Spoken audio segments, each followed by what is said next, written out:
शांति शांति।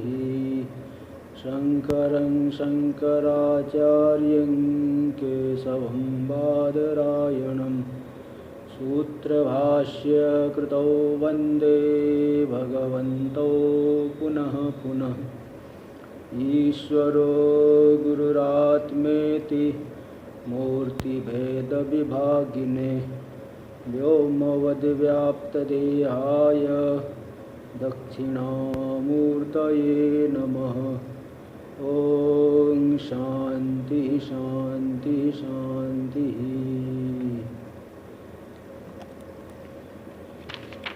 विवेक चूड़ामणि जो कि वेदांत का प्रकरण ग्रंथ है और भगवान भाष्यकार देव के द्वारा विरचित है, इसका आरंभ हम लोगों ने किया है। अब इसके द्वितीय श्लोक पर विचार चल रहा था। यहाँ पे आया जंतु नाम नरजन्म दुर्लभम अतः पुंस्तम ततो विप्रता तस्माद् वैदिक धर्म मार्ग परता विद्वत्वमस्मात् परम आत्मानात्म विवेचनं स्वानुभवो ब्रह्मात्मना संस्थितिर् मुक्तिर्नो शतकोटि जन्म सुकृतैः पुण्यैर्विना लभ्यते। तो यहाँ पे क्रम से बताया जा रहा है कि मनुष्य प्राणियों में मनुष्य जन्म दुर्लभ है, मनुष्य में भी पुरुष का शरीर मिलना दुर्लभ है। इसके बाद विप्रता है ना, विप्रत्व आ जाए। उसके बाद वैदिक धर्म मार्ग परता, वैदिक धर्म मार्ग परायण हो जाए, उससे भी दुर्लभ है विद्वत्ता परोक्ष ज्ञान। उससे भी बढ़ कर के है आत्मानात्म विवेचन, और उससे बढ़ कर के है स्वरूप का अनुभव। स्वरूप का अनुभव होगा तो ब्रह्मात्मना संस्थिति रूपी मुक्ति है, और यह मुक्ति 100 करोड़ जन्मों में किए गए पुण्यों की बिना प्राप्त नहीं होती। ये बात यहाँ बता रहे थे। पुण्य का ही फल है कि भजन आदि में, स्वरूप चिंतन आदि में मन लगता है। पाप कर्म से व्यक्ति में बहिर्मुखता आती है। तो यहाँ पे जो जंतु नाम नर जन्म दुर्लभम, इस अंश पे विचार हो चुका है। इसमें नर जन्म दुर्लभ कथन मुख से शरीर से व्यतिरिक्त आत्मा है, यह भी ध्वनित हुआ है। और जो है जो आस्तिक है, शरीर से व्यतिरिक्त आत्मा को मानता है, उसी का शास्त्र में अधिकार है। ये सब बातें भी बताई गई। यहाँ तक हुआ। आगे देखिए। हाँ, ततः पुंस्त्वम, ये पेज नंबर 2 पे 2 पे नीचे से 5वीं पंक्ति यहाँ से चलेगा। तो मनुष्य जंतुओं में मनुष्य जन्म दुर्लभ है। ततः पुंस्त्वम, मनुष्य जन्म में भी पुरुष का शरीर मिले, ये ज़्यादा दुर्लभ है, क्योंकि पुरुष का शरीर में थोड़ी प्रतिबंधकता कम है, स्त्री के शरीर में ज़्यादा है। स्त्रिया वेदे अधिकारा भावात्, स्त्रियों का वेद में अधिकार नहीं है। यद्यपि गीता आदि पढ़ करके, गीता आदि का अध्ययन करके, श्रवण आदि करके, पुराण आदि का श्रवण करके स्त्रियों को भी ज्ञान उसका निषेध तो नहीं किया जाता। और कल भी बताया था कि स्त्रियों में श्रद्धा की अधिकता होती है, पुरुष की अपेक्षा अधिक श्रद्धा होती है, ऐसा देखा गया है। तो हम लोग तो भ्रमण आदि भी किए हुए हैं, उसमें भी देखे हैं कि भाई माताओं में श्रद्धा होती है, इसलिए जो है साधुओं को भिक्षा आदि प्रदान करती है। पुरुष अगर तिरस्कार भी करेगा तो भी माताएं जो है भिक्षा आदि देती है, तो भ्रमण आदि में मालूम पड़ा है। तो किंतु थोड़ी सी प्रतिबंधकता ज़्यादा है। ऐसी नहीं कि स्त्रियों में ज्ञानी नहीं, एक से एक साधिका वर्तमान समय में भी। कहीं कहीं तो ऐसा भी देखता हूँ कि प्रवचन करता हूँ तो हाँ, पुरुषों की अपेक्षा सत्संगियों में स्त्रियों की संख्या ज़्यादा है, पुरुष की अपेक्षा स्त्री ज़्यादा सत्संगी है। ऐसा कई जगह सत्संग करने गया हूँ तो कराने के लिए, तो वहाँ पे ऐसा देखा हूँ। तो यहाँ पे किंतु थोड़ी सी प्रतिबंधकता ज़्यादा है, इसको लेकर के पुंस्त्वम को दुर्लभ कर दिया। उपनिषद एक समधिगम्य आत्मा नैव ज्ञातुम शक्यते, ये साधारण रूप से कह दिए कि उपनिषद के द्वारा ही आत्मा का ज्ञान कैसे होगा। उपनिषद के द्वारा तंग तोपनिषदं पुरुषं पृच्छामि, तो मैं उस उपनिषद अधिगम्य पुरुष को मैं पूछता हूँ। ऐसा याज्ञवल्क्य ऋषि ने साकल्य ऋषि से पूछा था, जनक जी की सभा में जो शास्त्रार्थ चल रहा था। तो उपनिषद प्रतिपाद्य पुरुष। अब उपनिषद पढ़ने के लिए यज्ञोपवीत आदि होना चाहिए, यज्ञोपवीत होना चाहिए। स्त्री का यज्ञोपवीत आदि नहीं होता है। तो उपनिषद, क्योंकि वेद पढ़े तभी वेद पढ़ सकता है ना। वेद फिर वो नहीं, सन्यासी को तो यज्ञोपवीत नहीं होता, तो भी वो विधिवत कर्म को ग्रहण किया है, बाद में विधिवत छोड़ा है। ऐसे कहोगे कोई यज्ञोपवीत नहीं है सन्यासी को, ऐसे तो मुसलमान को भी यज्ञोपवीत नहीं, तो क्या वेद में अधिकार मिलेगा? तो इसलिए वो विधिवत चीज़ों को जो ग्रहण किया है फिर विधिवत छोड़ा है। सन्यास ऐसा थोड़ी कैसे ही घर से आए जो सन्यास दे देंगे, योग्यता देखी जाती है सन्यास। तो उपनिषद एकमात्र उपनिषद के द्वारा समधिगम्य आत्मा, जो कि शास्त्रों में कहा गया, उपनिषद पुरुष कहा गया है। तो उपनिषद में अधिकार नहीं, वेद में अधिकार नहीं, तो उसको नहीं जाना जा सकता।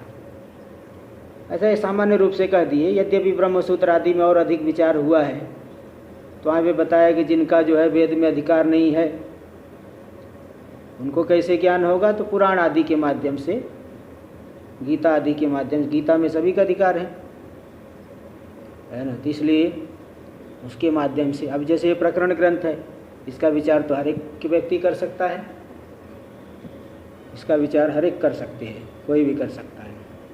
तो इसलिए वो जो है सामान्य रूप से कहते हैं कि उपनिषद समधिगम्य आत्मा ज्ञात नहीं हो सकता है। यद्यपि और गंभीरता से विचार उपनिषद आदि में हुआ है, तो वहाँ बताए हैं कि हो जाएगा। तत्रापि त्रैवर्णिका नाम वेदाधिकार सत्वे भी, उनके बीच में भी है ना, जो पुरुष शरीर व पुरुष में भी, हमारे सनातन धर्म में तो ब्राह्मण, क्षत्रिय, वैश्य, शूद्र 4 वर्ण है। इनमें से भी त्रैवर्णिक का ही वेद में अधिकार है, शूद्र का नहीं है।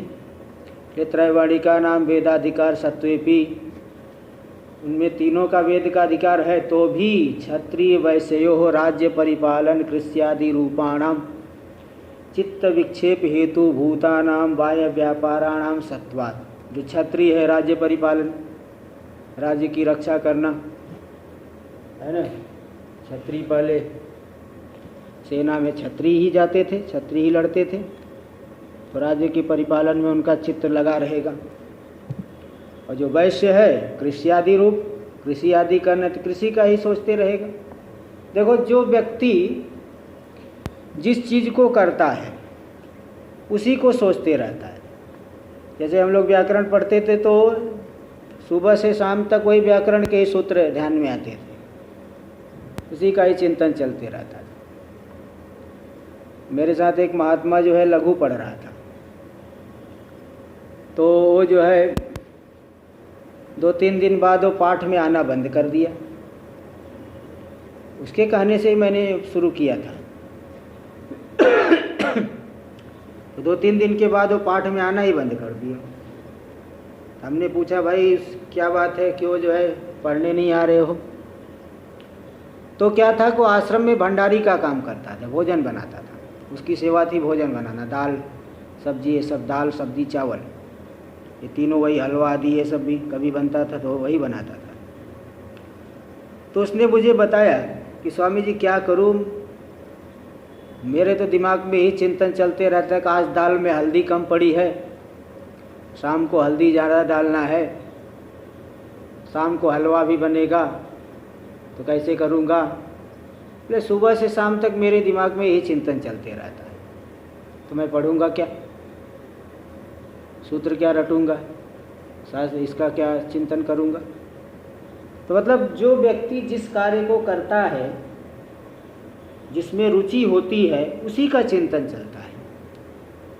और क्षत्रिय जो है बाल्यावस्था से वही युद्ध आदि का अभ्यास करता है, तो हमेशा उसका वही चिंतन रहेगा।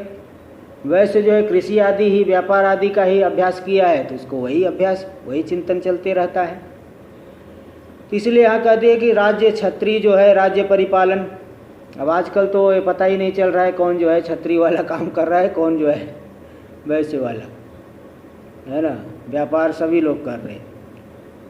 है ना। ब्राह्मण भी किराने की दुकान बहुत सी मिलेगी।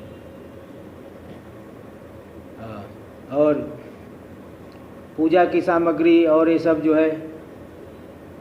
है वैसे लोग भी बहुत बेचेंगे और तो अन्य कुछ करते हैं। तो ये सब जो है अब समझ में नहीं आ रहा है आजकल। तो यहाँ वैद्यपि चलो ठीक है, फिर भी कुछ तो व्यवस्था बनी हुई है। लेकिन जो व्यापार वाली बात की, राज्य परिपालन, आज तो मिलिट्री में तो आजकल सभी लोग हैं, हर प्रकार के लोग हैं। तो लेकिन ये एक जो है जो पुरानी मर्यादा है उसके अनुसार ये बातें बता रहे हैं कि राज्य परिपालन में ही उसका दिमाग लगा रहेगा, और वैश्य का जो है कृषि आदि में दिमाग लगा रहेगा, जो कि चित्त विक्षेप हेतु भूतानाम। यहाँ तो तत्पर होकर के आत्मा का चिंतन करना है, वहाँ चित्त के विक्षेप के हेतु है राज्य परिपालन चिंतन, राज्य परिपालन करना, कृषि करना। ये बाह्य व्यापार उनमें ज़्यादा है, प्रधानता है। इसलिए ऐदम परेण आत्मविचार दुर्घटः, ऐदम परेण तत्पर हो, इदम परो यस्य, इदम पर हो करके वो चिंतन नहीं कर, यानी तत्पर हो करके वो चिंतन नहीं कर सकता। यही मुझे प्राप्त करना है, यही मेरा लक्ष्य है, ये बात उसके दिमाग में नहीं आएगी, क्योंकि वो बाह्य व्यापार ज़्यादा है। इसलिए दुर्घट, उसमें जो है तत्पर होकर के आत्मविचार दुर्घट है। इसलिए विप्रत्व आगे दिखा रहे हैं, विप्रता। और भी एक कहीं की स्मृति दिखा रहे हैं।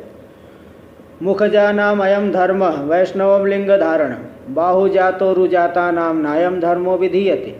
जो मुख से उत्पन्न हुए हैं, ब्राह्मणों से मुखमासीद बाहु राजन्य कृत उरु तदस्य यद वैश्य पदभ्यागुम शूद्रो अजायत। पुरुष सूक्त में आता है कि ब्रह्मा जी के मुख से ब्राह्मणों की उत्पत्ति हुई, ब्रह्मा जी की बाहु से क्षत्रियों की उत्पत्ति हुई, ब्रह्मा जी की जंघा से, उरु यानी जंघा, उससे वैश्यों की उत्पत्ति हुई, और ब्रह्मा जी के पैर से शूद्रों की उत्पत्ति हुई। तो मुखजा नाम, जो मुख से, ब्रह्मा जी के मुख से उत्पन्न हुए हैं कौन? ब्राह्मण लोग। तो मुखजा नाम अयम धर्म, उन ब्राह्मणों का ये धर्म है क्या? वैष्णव लिंग धारणम, विष्णु व्यापक परमात्मा, उन परमात्मा की प्राप्ति के लिए जो लिंग धारण संन्यास का ग्रहण करना, बोले उनका ये ब्राह्मणों का ही धर्म है। और बाहु जातो रुजाता नाम, जो बाहु से उत्पन्न हुए क्षत्रिय और उरु जंघा से उत्पन्न हुए वैश्य, उनके लिए ये संन्यास नहीं है, ऐसा कह दिया। तो इसमें देखिए संन्यास में भी अब दो मत है। भाष्यकार भगवान तो कह दिए कि ब्राह्मण का ही संन्यास होता है। इसलिए ये जो शंकराचार्य परंपरा है, चारों मठों में ही वो ब्राह्मणों को ही दंडी इसी प्रकार दंडी परंपरा में ब्राह्मणों को ही संन्यास मानते हैं। किंतु जो भाष्यकार भगवान के शिष्य थे वार्तिककार सुरेश्वराचार्य जी ने कहा नहीं, जब तीनों वर्णों का यज्ञोपवीत होता है तो संन्यास में तीनों वर्णों का अधिकार है। वार्तिक को भी प्रमाण मानता है और वो भी परवर्ती है। उत्तरोत्तराम मुनि नाम प्रामाण्यम, बाद वाले जो मुनि है वो ज़्यादा प्रामाणिक माने जाते हैं, क्योंकि पूर्व का भी उन्होंने विचार करके कहा है। तो भाष्यकार भगवान के शिष्य थे तो उन्होंने ये बताया है, तो इसलिए वो इनका भी क्षत्रिय और वैश्य का भी संन्यास में अधिकार हमारे कैलाश आश्रम में भी इसलिए दिया जाता है। तो किंतु भाष्यकार भगवान केवल ब्राह्मणों का ही मानते हैं, इसलिए यहाँ पे कह दिए कि केवल ब्राह्मणों का ही संन्यास होता है और क्षत्रिय वैश्य का संन्यास होता ही नहीं। तो जब संन्यास ही नहीं होगा तो तत्पर होकर विचार कहाँ कर पाएंगे? तत्पर होकर विचार नहीं हो पाए। इति स्मृत्यानुसारेण, इस स्मृति वाक्य के अनुसार ऐदम परेण ब्रह्म विचार साधन, तत्पर होकर के जो ब्रह्म विचार का साधन है संन्यास। तत्पर होकर के कहाँ पे ब्रह्म विचार हो सकता है? संन्यास लेने के बाद संन्यास आश्रम में। तो संन्यास से अनवकाशात, संन्यास का क्षत्रिय और वैश्य में कोई अवकाश नहीं है, उन्हें जो है संन्यास नहीं है। इसलिए कस्मिन्नेव जन्मनि ब्रह्माधिगम तयोर दुर्लभ, क्षत्रिय और वैश्य को एक ही जन्म में ब्रह्म को जान ले दुर्लभ है, सन्यासी नहीं है तो तत्पर होकर विचार नहीं करेंगे। इति द्योतनार्थम द्विजत्वम, यही बात दिखाने के लिए वहाँ द्विजत्व नहीं कहा, क्योंकि द्विज कहते तो तीनों को ले लेते। इसलिए श्लोक में कह दिए कि पुंस्तम ततो विप्रता, पुरुष शरीर की अपेक्षा विप्रत्व ब्राह्मण शरीर। तो द्विज नहीं कहे पुरुष शरीर की अपेक्षा द्विज शरीर, द्विज कहते तो तीनों को ले लेते। किंतु क्षत्रिय और वैश्य में तत्पर होकर के ब्रह्म विचार का सामर्थ्य नहीं है, क्योंकि उनका संन्यास नहीं होता है भाष्यकार भगवान के मत में। इसलिए द्विजत्व नहीं कह के विप्रत्व कह दिए, विप्रता इति उत्तम। और भी इसमें देखिए कुछ बातें बता रहे। ब्राह्मण सुतितु देहोयम नोपभोगाय कल्पते, यह क्लेशाय महते प्रेत्यानंत सुखाय च। ये जो अयम ब्राह्मण से देहो, ये जो ब्राह्मण का देह है वह तो उपभोगाय न कल्पते, उपभोग यानी सांसारिक सुख के लिए ये नहीं है, युक्त नहीं है। सांसारिक सुख के लिए ब्राह्मण को नहीं माना गया ब्राह्मण का शरीर। ब्राह्मण का शरीर तो तपस्या करे और आत्म सुख का अनुभव करे, पूरे जीवन में तपस्या करे और मरने के बाद जो है अनंत सुख की प्राप्ति कर ले, इसी जन्म में जीवन मुक्ति का लाभ कर ले और मरने के बाद विदेह मुक्त हो जाए। यह क्लेशाय महते, इस शरीर रहते रहते महान क्लेश सहने के लिए ब्राह्मण शरीर मिला, यानी महान तपस्या करे। ब्राह्मण को तपस्वी होना चाहिए। प्रेत्यानंत सुखाय च, और मर करके अनंत सुख की प्राप्ति के लिए, अनंत सुख की प्राप्ति के लिए ब्राह्मण का शरीर मिला है। इति वशिष्ठ स्मृत्या, इस वशिष्ठ स्मृति के द्वारा क्या बात बताई गई कि ब्राह्मण जो है एक ही जन्म में ब्रह्म को जान सकता है, क्योंकि तत्पर होकर के विचार करने के लिए उसको अनुकूल वातावरण बाल्यावस्था से मिलता है। अब कोई प्रमाद कर रहा है, प्रमादी तो बहुत है, प्रमादियों की बात नहीं, लेकिन एक संभावना, उसमें इस जन्म में संभावना है, संभव है। और अन्य वर्णों के लिए थोड़ा जो है और कठिन होता है। यद्यपि हर एक वर्ण में, हर एक जाति में कोई न कोई ज्ञानी तो हुआ है। बात अपवाद की नहीं कही जा रही, बात सामान्य रूप से कही जा रही है ना। जैसे ट्रेन में जो है 1000 लोग यात्रा कर रहे हैं, तो 999 लोग टिकट लिए हुए हैं, एक आदमी बिना टिकट के भी चले गया और नहीं पकड़ा गया संयोग से। इसका मतलब ये नहीं होता कि बिना टिकट के ही सब पहुंच जाएंगे, वो अपवाद हो गया। इसलिए वेद विहित प्रवृत्ति निवृत्ति धर्मानुष्ठाने न, वशिष्ठ स्मृति देखो, ये वशिष्ठ स्मृति का श्लोक है। ये स्मृति वाक्य क्या कह रहा है कि वेद विहित जो प्रवृत्ति और निवृत्ति धर्म, प्रवृत्ति यानी गृहस्थ आश्रम में जा कर के शास्त्र विहित कर्मों को करेगा, प्रवृत्ति धर्म का पालन करेगा, और वैराग्य की प्राप्ति करके फिर संन्यास निवृत्ति धर्म, इसका अनुष्ठान करके वहाँ पे श्रवण आदि करके एकस्मिन्नेव जन्मनि, एक ही जन्म में ब्रह्मादिगंतुम शक्यम ब्राह्मणेन, ब्राह्मण चाहे तो एक ही जन्म में ब्रह्म को जान सकता है, चाहे तो दीर्घ जिज्ञासा, तीव्र जिज्ञासा हो तो। और क्षत्रिय और वैश्य के लिए एक जन्म में मुश्किल है, कोई बहुत ही ज़्यादा तत्पर है तो प्राप्त कर ही लेगा, उसकी कौन बात कर रहा है। लेकिन अनुकूलता ब्राह्मण शरीर में ज़्यादा है। अतएव तस्मात् वैदिक धर्म मार्ग परता इति उत्तम, इसलिए ब्राह्मण शरीर से भी ज़्यादा दुर्लभ क्या है कि वह ब्राह्मण वैदिक धर्म मार्ग परायण हो जाए। वैदिक धर्म मार्ग परायण इस समय जो है अच्छे कर्मकांडी लोग जो शास्त्र में विहित सभी का अनुष्ठान करते हुए जीवन यापन कर रहे हो, शास्त्रीय रीति से जीवन यापन कर रहे, ऐसे दुर्लभ लोग हैं। पहले भी दुर्लभ थे, आजकल की तो बात छोड़िए, जब भाष्यकार भगवान के समय दुर्लभ थे, आजकल की बात छोड़िए। इसलिए वैदिक धर्म मार्ग परता ये अधिक दुर्लभ है, अधिक उत्कृष्ट है। दुर्लभता का मतलब अधिक उत्कृष्ट भी है। तो इसलिए कह रही थी उत्तम, न केवलम विप्रतया लब्धव्यम लभ्यते, केवल ब्राह्मण होने मात्र से प्राप्तव्य वस्तु नहीं मिल जाती, ब्राह्मण होने मात्र से ही सब कुछ नहीं मिल जाएगा। अपितु ताम लब्ध्वा, उस विप्रता को प्राप्त करके, ब्राह्मण शरीर को प्राप्त करके, तदुचित धर्मानुष्ठानेन, उस ब्राह्मण शरीर के उचित धर्म का अनुष्ठान करके मिलता है। इसलिए किसी जो है कवि ने कहा है कि फरिश्ते से बेहतर है इंसान बनना,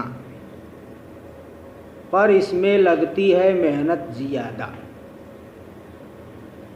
अरे फरिश्ते से, देवता से बनना ज़्यादा अच्छा तो मनुष्य बनना है, लेकिन इसमें मेहनत थोड़ी ज़्यादा है, कष्ट ज़्यादा है। भाई देवता भोग योनि है, वहाँ से ऊपर जाना चाहे नहीं जा सकते, किंतु मनुष्य जो है जहाँ जाना चाहे, मुक्ति प्राप्त करना चाहे वो भी प्राप्त कर सकता है। तो फरिश्ते से बेहतर है इंसान बनना, पर इसमें लगती है मेहनत ज़्यादा, इसमें मेहनत ज़्यादा लगती है ना। कठिनाई जो है तपस्या करनी पड़ेगी। तो यहाँ ये बात वो बताइए, तो केवल विप्र शरीर मिल जाने से थोड़ी मिल जाएगा सब कुछ, बल्कि उस शरीर को प्राप्त करके उस शरीर के उचित धर्म का अनुष्ठान करने से मिलेगा।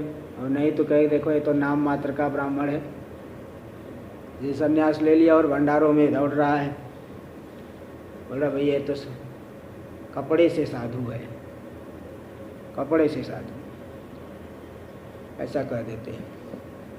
तो उसका उचित धर्म का अनुष्ठान करने से। बोले यहाँ धर्म मार्ग क्यों गए, कर्म मार्ग क्यों नहीं कहती? कर्म शब्द देते, वैदिक कर्म मार्ग परता, धर्म मार्ग परता क्यों दिए? तो कुछ विशेषता के लिए, कुछ तो अतिरिक्त बात है, तभी वहाँ कर्म की जगह धर्म मार्ग दिए। अब देखो कर्म की जगह धर्म क्यों दिए?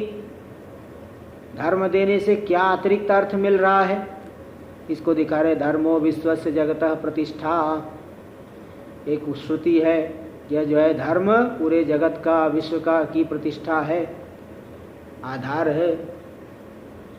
धर्म से ही, हम लोगों के ही धर्म से पूरा संसार बना हुआ है। धर्मेण पापम अपनुदति, धर्म के द्वारा पाप का निवारण करता है।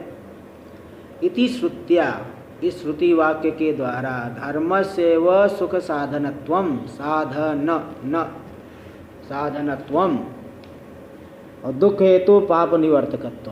धर्म ही सुख का साधन है और दुख का हेतु जो पाप, उस पाप का भी निवर्तक है। तो धर्म से ही सुख मिलेगा, धर्म करोगे तभी सुख मिलेगा, धर्म करोगे तभी पापों की निवृत्ति होगी। और तन्निवृत्त्या च दुखा भाव हेतुत्वम च, तो जगह धर्म पाप को हटा करके दुख का अभाव का ही भी हेतु है। पाप से दुख मिलता, तो धर्म ने पाप को हटा दिया तो दुख का अभाव हो गया। तो सुख का भी हेतु है और दुख के अभाव का भी हेतु है धर्म। भाई आप चाहते हैं ना मुझे सुख मिले दुख ना मिले, हर एक व्यक्ति चाहता है मुझे सुख मिले और दुख ना मिले। ऐसा नहीं कि सुख भी मिले दुख भी मिले, सुख मिले और दुख ना मिले। तो ये दोनों बातें कैसे होगी? जब धर्म करोगे। तो धर्म सुख का भी साधन है और दुख की निवृत्ति का, दुख के अभाव का भी कारण है, पाप को हटा करके। इति सुखम में भूया दुखम में मा भूत, मुझे सुख मिले दुख कभी न मिले। इति सकल जन कामना विषय, संपूर्ण लोग जितने भी प्राणी हैं, छोटे से कीट से लेकर के ब्रह्मा तक, कोई नहीं चाहता मुझे दुख मिले, है ना। ब्रह्मा जी भी दुखी हो जाते हैं, पुराणों में जो है कई घटनाएं आपको देखें मिलेंगी। तो सकल कामना, सकल जन कामना का विषय, संपूर्ण लोगों की कामना का विषय क्या है? सुख दुखा भाव रूप, सुख और दुख का भाव, ये दोनों ही पुरुषार्थ। इन दोनों पुरुषार्थ साधनत्वम तस्यैव, यानी धर्मस्यैव। सभी प्राणियों की कामना का विषय जो सुख और दुख का अभाव रूपी जो पुरुषार्थ है, उस पुरुषार्थ की साधनता धर्म में ही है। इन दोनों पुरुषार्थों का साधन धर्म ही है। सुख और दुख का अभाव रूपी जो पुरुषार्थ है, इसका साधन तो धर्म ही है। इसी को दिखाने के लिए इति द्योतयितुम, धर्म मार्ग कहा गया है, धर्म कहा गया। और धर्म यानी धरत इति धर्मः, ध्रियते अनेन इति वा धर्म, जो धारण करता है, पूरे जगत को धारण करता है और जिसको धारण किया जाता है। आप धारण करोगे तो आपको वह धारण करेगा, जगत को धारण करेगा। हम धर्म धारण करेंगे तो धर्म हमें जो है सुख आदि देगा। हाँ, धारण जो है सुख देगा, धारण वह करेगा। इसलिए आया ना श्लोक, धर्मयो हतो हंति धर्मो रक्षति रक्षिता। धर्म का नाश करोगे तो वही नष्ट हुआ धर्म आपको मार डालेगा, आपका नाश कर देगा। इसलिए अधार्मिक लोग जो है मारे जाते हैं। धर्म का आपने छोड़ा, धर्म को छोड़ा तो मारे गए। और धर्मयो हतो हंति धर्मो रक्षति रक्षिता, और धर्म की रक्षा करोगे तो वही धर्म आपकी भी रक्षा करेगा। तस्मात् धर्मो न हंतव्यो, इसलिए धर्म का कभी भी हनन नहीं करना चाहिए। मानो धर्मो हतो वधीत, जिससे कि वह धर्म मार नष्ट किया गया धर्म हमारा वध न कर दे, इसलिए धर्म का कभी भी हनन नहीं करना चाहिए। इस तरह से जो हमें धारण करता है और जिसको हम लोग धारण करते हैं, जो पूरे जगत को धारण करता है और जिसको हम लोग धारण करेंगे तभी हमारी रक्षा करेगा, इसलिए उसे कहते हैं धर्म। इति व्युत्पत्त्या जगत प्रतिष्ठा हेतुत्वम तस्य श्रुति बोधितम। इस व्युत्पत्ति से, इस निष्पत्ति के व्याकरण के द्वारा, व्याकरण की व्युत्पत्ति से, है ना, व्युत्पत्ति मतलब प्रकृति प्रत्यय का विभाग करके अर्थ जो निकालते हैं व्युत्पत्ति, विग्रह वाक्य अथवा।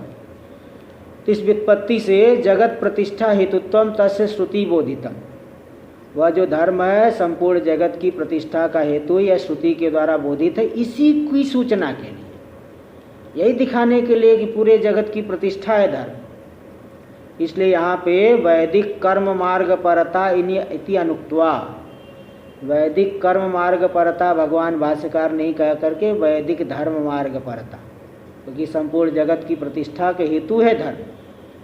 इसलिए उस धर्म मार्ग में तत्पर होके जो लगा हुआ है वो ज़्यादा दुर्लभ है, इसलिए धर्म मार्ग इति इत्युक्तम। तो वैदिक कर्मण धर्मत्वेपि, वैदिक कर्म धर्म तो है किंतु कर्म शब्देन विवक्षित अर्थालापात, तो विवक्षित अर्थ है कि जो है संपूर्ण जगत की प्रतिष्ठा है वह, और जो है धर्म से सुख और दुख का अभाव रूपी पुरुषार्थ होता है। तो जो विवक्षित अर्थ है कर्म शब्द से नहीं मिलेगा, वो धर्म शब्द तक जाना पड़ेगा, इसलिए यहाँ भगवान भाष्यकार ने धर्म शब्द का प्रयोग किया। यदि धर्म व्यतिरिक्तम किंचित सुख साधनम दुख निवृत्ति साधनम च स्यात्, अगर धर्म से अतिरिक्त कोई सुख का साधन अथवा दुख की निवृत्ति साधन होता तब तो तत्साधन संपादनेन, उस साधन का संपादन करके सर्वोलोक सदा सदा सर्वदापि सुखी निवृत्त दुखश्च स्यादेव, तब तो सभी लोग सदा सुखी हो जाए, दुख से रहित हो जाए। धर्म से व्यतिरिक्त अगर सुख का साधन, इसलिए एक श्लोक आता है अक्के चेत मधु बिंदेत किमर्थम पर्वतम व्रजेत इष्टस्यार्थस्य संसिद्धौ को विद्वान यत्नम आचरेत। अक्के चेत, घर के कोने में ही, अथवा अर्के, अर्के मतलब कोई पास में एक छोटा वृक्ष है, अर्क वृक्ष, वहीं पे अगर मधु मिल गया तो मधु की प्राप्ति के लिए दूर जंगल में पर्वत में जाने की क्या आवश्यकता है। इष्ट से अर्थ से संसिद्धौ, इष्ट अर्थ की सिद्धि अगर सरलता से हो जाए तो को विद्वान यत्नम आचरित, कौन बुद्धिमान पुरुष विद्वान पुरुष अधिक यत्न करेगा। तो अगर लौकिक साधनों से ही सुख की प्राप्ति हो जाए, दुख की निवृत्ति हो जाए, तब तो उस साधन को जुटा करके हम सदा सुखी हो जाए। शरीर में कोई पीड़ा है, हाँ, कुछ तो दवाई खा करके हमेशा के लिए स्वस्थ हो जाए। मन में कोई पीड़ा है, कोई मनोरंजन के साधन है, उससे मन की पीड़ा को दूर कर लिए।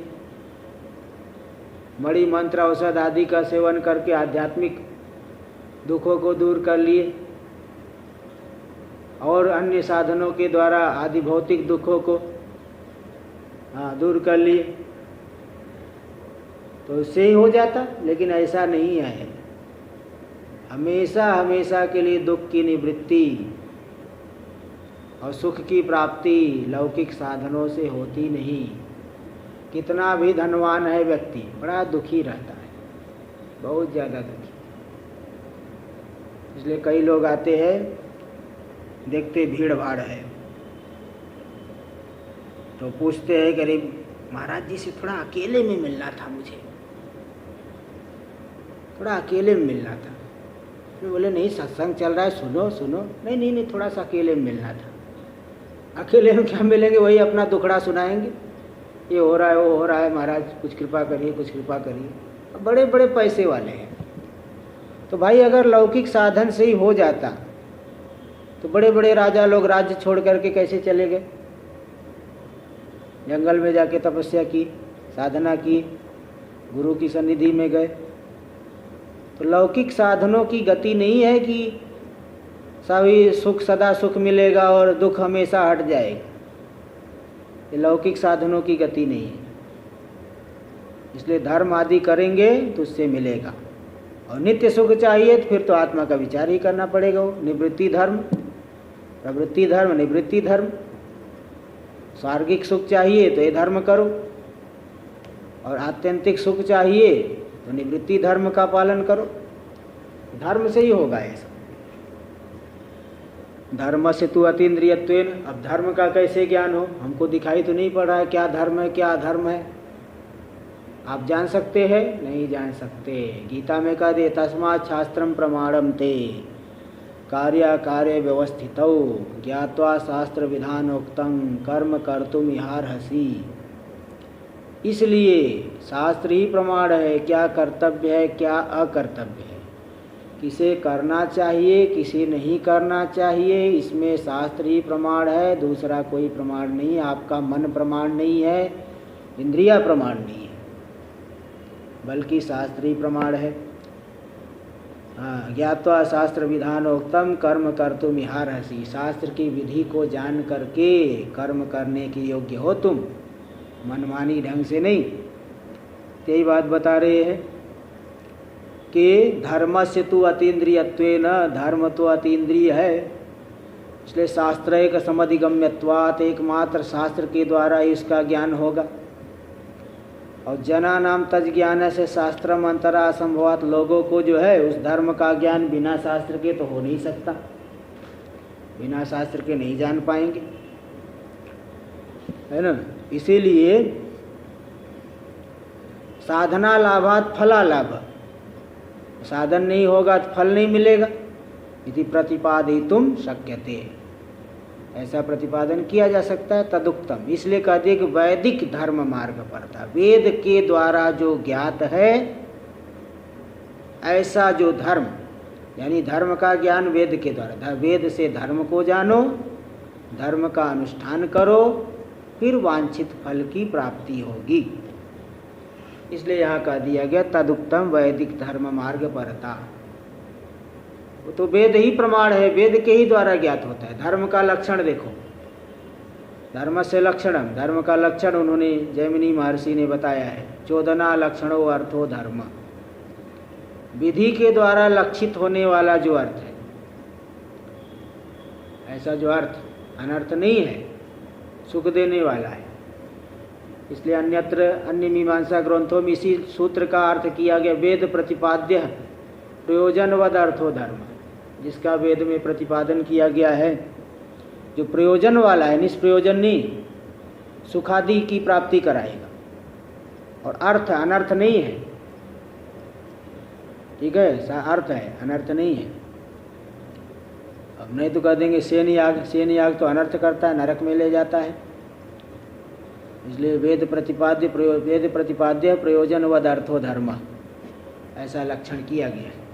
इसी सूत्र का ही अर्थ वहाँ ऐसा बताए। इति जैमिनी महर्षि भी सूत्रितम, इस जैमिनी महर्षि के द्वारा सूत्रित जो धर्म है, धर्म का लक्षण सूत्रित किया गया। यत वेद प्रमाणकत्व, तो उसमें वेद ही प्रमाण है। देखो यहाँ पे लक्षण का अर्थ प्रमाण भी अर्थ ले लेते हैं। चोदना लक्षणों, लक्षण का अर्थ, तो विधि के द्वारा, विधि लक्षण है, ज्ञापक है। हाँ, विधि के द्वारा ज्ञापित होता है तो प्रमाण हो गया। उच्च लक्षण यानी प्रमाण, विधि जिसमें प्रमाण, यानी विधि के द्वारा जो ज्ञापित होता है, ऐसा जो अर्थ, वही धर्म है, लक्षण है धर्म का।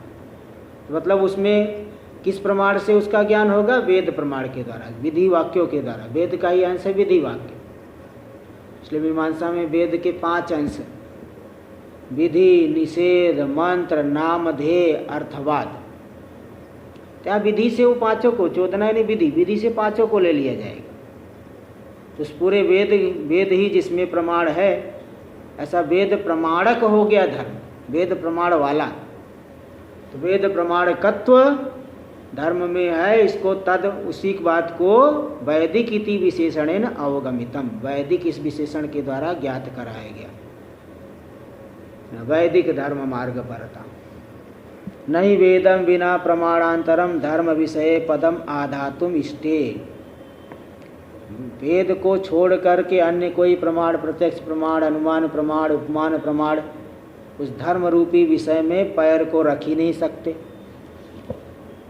है ना। जैसे आप समुद्र के बीच में पैर नहीं रख पाओगे, आपकी गति नहीं कि यहाँ से समुद्र के बीच में पैर रख दो। ऐसे ही दूसरा कोई भी प्रमाण धर्म रूपी विषय में पैर ही नहीं रख सकता, तो आपको ज्ञान क्या कराएगा। तस्य अतीन्द्रिय, देखो इसको एक एक करके दिखा रहे हैं। तस्य अतीन्द्रियत्वेन प्रत्यक्षस्य तत्रा प्रसरात, वह धर्म अतीन्द्रिय है, इंद्रियों के द्वारा नहीं जाना जा सकता, इसलिए प्रत्यक्ष प्रमाण के लिए वहाँ कोई गति नहीं, प्रसर नहीं है, अप्रसर गति नहीं है। अतएव नानुमानम तत्र प्रसरति, अब प्रत्यक्ष दिखे तब अनुमान होता है, प्रत्यक्ष धूम दिखेगा तब वहनी का अनुमान होता है। तो जब प्रत्यक्ष की गति नहीं है तो अनुमान, प्रत्यक्ष पूर्वक जो अनुमान होता है, अनुमान के लिए भी अवसर नहीं मिला। अतएव नानुमानम तत्र प्रसरत, क्यों, प्रत्यक्ष मूलकत्वात् अनुमान प्रवृत्ति है, जो अनुमान प्रवृत्ति है प्रत्यक्ष मूलक होती है। अतएव वेद व्यतिरिक्त शब्दोपि न तंग बोधयितुम पारेत, इसलिए वेद व्यतिरिक्त शब्द भी उसका बोध नहीं करा पाएगा, क्योंकि प्रत्यक्ष आदिना अवधारितस्य अर्थस्य लौकिक शब्देन बोधयितुम शक्यत्वात्। जिस अर्थ को आप प्रत्यक्ष आदि प्रमाणों से जानते हो, उसी अर्थ को हम लौकिक शब्द से बोध करा सकते हैं। जैसे गौ, गाय जिसने देखा है उसको गौ शब्द से अर्थ का बोध होगा। तो प्रत्यक्ष आदि प्रमाणों से जो निश्चित अर्थ है उसी को लौकिक शब्द के द्वारा बोध कराया जा सकता है। इसलिए लौकिक शब्दों के भी धर्म में गति नहीं है।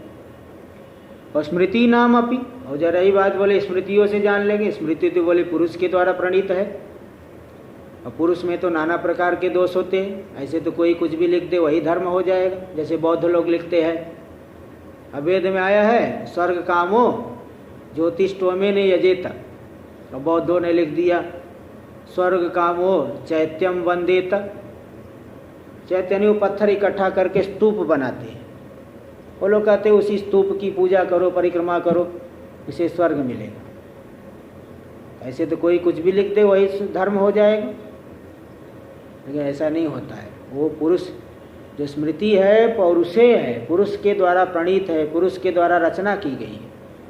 इसलिए पुरुषाणाम भ्रम प्रमादादि संभव। रही बात पुरुष, पुरुष में तो भ्रम संभव है, प्रमाद संभव है, अर्थ की आकांक्षा संभव है, करना पाटव होता है, मनुष्य की इंद्रियों में सच्चाई देखने की क्षमता नहीं है, नाना प्रकार के अर्थों की आकांक्षा रहती है। इसलिए वो सब दोष संभव होने से कर्तृ दोष निबंधना प्रामाण्य शंकाया, कर्ता में दोष है तन्मूलका प्रामाण्य। जैसे कोई जो है भ्रांत पुरुष है, वो जो बोलेगा प्रामाणिक शब्द नहीं बोलेगा, है ना, उसके शब्द में प्रामाणिकता नहीं रहेगी। इसी प्रकार यहाँ भी शंका होगी कि भाई ये तो पुरुष है, पुरुष में तो नाना प्रकार के दोष संभव है, इनकी वाणी को स्वतंत्र रूप से कैसे प्रमाण माना जाए। अगर वेद के अनुकूल नहीं है तो स्वतंत्र प्रमाण कैसे मानोगे। और वेद के अनुकूल होने से प्रमाण है तब तो वेद को ही प्रमाण मानो, मूल प्रमाण तो वेद हो गया, फिर इनको अलग से क्यों प्रमाण मानेंगे। इसलिए अप्रामाण्य शंकायाम अपौरुषेयतया, फिर बोले वेद को कैसे मानोगे प्रमाणिक, क्योंकि वो वेद पौरुषेय पुरुष प्रणीत नहीं अनादिकाल से। इसलिए दोषागंधा नागंधित श्रुति मूलकतया, दोष से के गंध से बिल्कुल रहित श्रुति मूलक होने से ही, ऐसे श्रुति जो अपौरुषेय है तो ऐसे दोष के गंध से बिल्कुल रहित ऐसी अपौरुषेय श्रुति मूलक होने से प्रामाण्य से वक्तव्यतया, स्मृतियों में प्रामाण्य कहोगे तब तो वही वेद ही हो गया। तब तो वेद व्यतिरिक्त से शब्द से धर्मे स्वतः अप्रमाणत्व। तो स्मृति वेद मूलक होने से प्रमाण हुई, स्वतः प्रमाण हुए क्या? स्वतः प्रमाण नहीं हुई। वेद व्यतिरिक्त से शब्द से धर्मे स्वतः अप्रमाणत्वात्, धर्म में वो स्वतः प्रमाण नहीं है। किंच, इसके अतिरिक्त और भी बातें थोड़ा स्पष्ट कर रहे, इसी चीज को स्पष्ट कर रहे। आप कह रहे स्मृति प्रमाण है, ये बताइए किंच स्मृति कर्तारो वा अतीन्द्रियम धर्मम कथम व्यजानन। स्मृति के जो कर्ता लोग हैं अतीन्द्रिय धर्म को उन्होंने कैसे जाना? कैसे जाना ये बताइए। फिर कहोगे योगज सामर्थ्य न, उन्होंने बहुत साधना किया, योगज सामर्थ्य आ गया, उस सामर्थ्य से उन्होंने धर्म को जान लिया। इति चेत, यदि ऐसा कहोगे तो तत्सामर्थ्यम कथम तैः संपादितम, वो योगज सामर्थ्य उनमें कैसे है बताओ।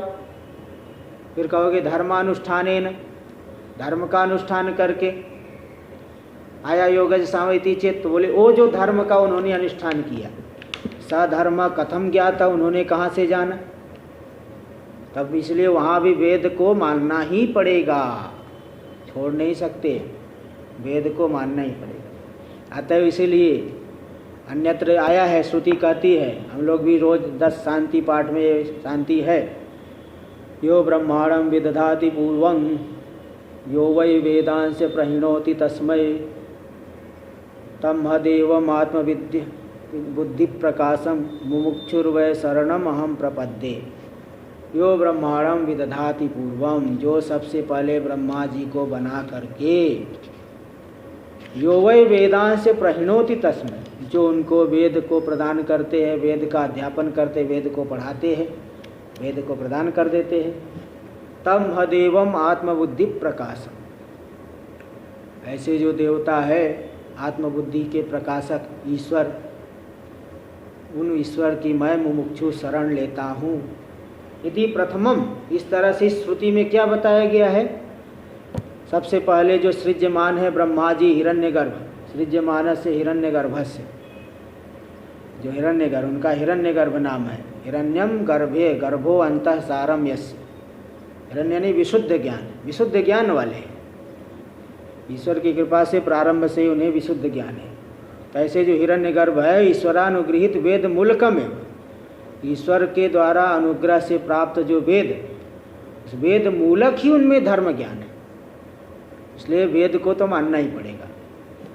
इति बोधयति श्रुति ही, ऐसा बोध जो है श्रुति कराती। किम वक्तव्यम इतरेषां, तो जब हिरण्यगर्भ को ही ईश्वर से अनुगृहित वेद मूलक धर्म ज्ञान हुआ, तो अन्य छोटे मोटे लोगों को बिना वेद के कैसे ज्ञान हो जाएगा? भगवान कृष्ण को भी गुरुकुल में जाना पड़ा और अन्य लोगों को नहीं जाना पड़ेगा। बताओ, भगवान थे, हो गए, अन्य बिना गुरु के ही ऐसे हो तर जाएंगे? बिल्कुल गलत बात है, इसलिए वेद को मानना पड़ेगा। अतः सुष्ठुक्तम, इसलिए ठीक ही कहा गया वैदिक धर्म मार्ग परता, वैदिक धर्म मार्ग परता, वैदिक धर्म मार्ग परता ये ज़्यादा जो है दुर्लभ है।